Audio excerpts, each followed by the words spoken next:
एकाग्रचित होकर के पहले ध्यान से सुनिए। आपके अंदर की शक्ति जागृत करने के लिए, एक नेक इंसान बनने के लिए ये सारी व्यवस्थाएं की जाती है। आप हैं नहीं, आपको जगाया जा रहा है। एक शेर का बच्चा पैदा होते ही सियारों के झुंड में पड़ गया, भेड़ियों के झुंड में पड़ गया।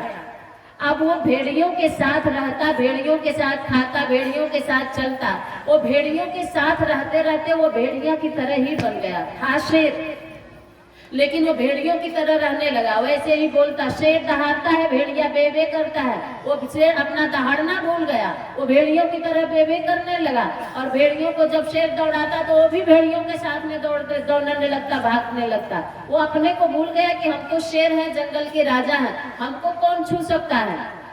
कब? जब वो भेड़ियों के चाल में रहने लगा और भेड़ियों के साथ रहने लगा तो अपनी शक्ति को भूल गया।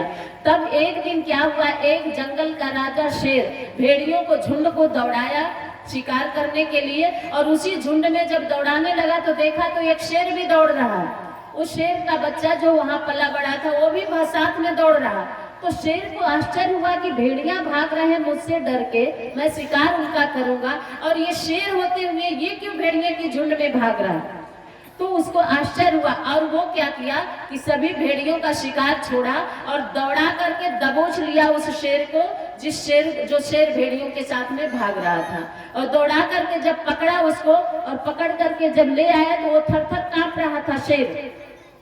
तो फिर उन्होंने, शेर ने पूछा उसे कि ये बताओ, भेड़िया तो भाग रहे हैं, मैं उनका शिकार करूंगा, मैं जंगल का राजा हूँ, और तुम जंगल का राजा शेर होकर के तुम भेड़ियों के साथ क्यों भाग रहे हो। तो शेर को बोलती बंद है, क्योंकि शेर जीवन भर भेड़ियों के बीच में रहा, वो अपनी शक्ति को भूल गया है। तो शेर, दूसरा वाला शेर समझ गया कि ये इसको अपनी शक्ति का भान कराना है। वो लेकर के गया एक कुएं के पास, तालाब के पास, कुएं के पास लेकर के गया। निर्मल स्वच्छ जल था और उस जल में उसको उसकी परछाई को दिखाया। और उन्होंने कहा, शेर बोला कि देख, तू भेड़िया नहीं है, तू शियार नहीं है, तू शेर है, और अपनी परछाई को देख। और जैसे ही परछाई को देखा तो वो देखा कि अरे हम तो शेर हैं। और एक बार परछाई को देखा, दूसरी बार इस शेर को, जंगल के राजा को देखा, तो बोला इनके जैसा हम भी शेर हैं, हम क्यों भागे। तब उसको थोड़ा सा अपने स्वरूप का भान हुआ, अपने रूप का भान हुआ, जब वो पानी में अपने परछाई देखा। इसके बाद शेर को अभी भी भान नहीं है कि हम कितने बहादुर हैं, हम भेड़ियों की तरह नहीं, हम शेर की तरह दहाड़ सकते हैं। तब वो जो दूसरा वाला शेर उसको पकड़ा था, वो उसको कुएं में दिखाते हुए परछाई जोर से दहाड़ा। और जब दो जोर से दहाड़ा तो कुएं में उसकी आवाज जब दहाड़ की गई तो शेर से बोला दूसरे वाले से, तू भी दहाड़, इसी तरह तू भी शेर है।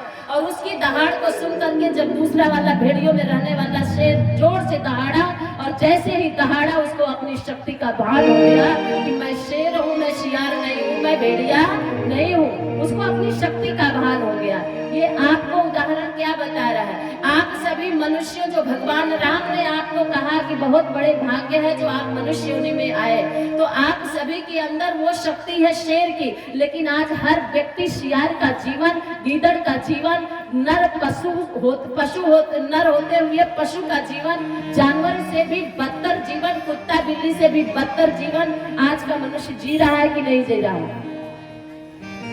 आज कुत्ते जो है नाली में गिरते हैं तो उनको कुत्ता बोला जाता है, क्योंकि इसका काम ही है, कुत्ता है। लेकिन आज ना जाने कितने पी करके लोग नाली में लोट-पोट करते हैं, क्या वो इंसान कहे जाएंगे क्या? उनका भी जीवन कुत्ते से भी बदतर है कि नहीं?